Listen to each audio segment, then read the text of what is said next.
Hello friends, welcome back to the new video guys. In this video guys, I am going to show you guys how can you off your tap sound. Means guys, this screen tap sound guys, you can see this.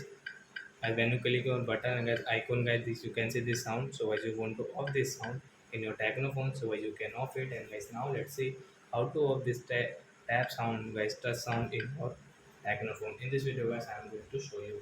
So before starting with the friends, I want to tell you guys if you're in my channel, so friends, first of all go and subscribe my channel, click the bell icon and like my video.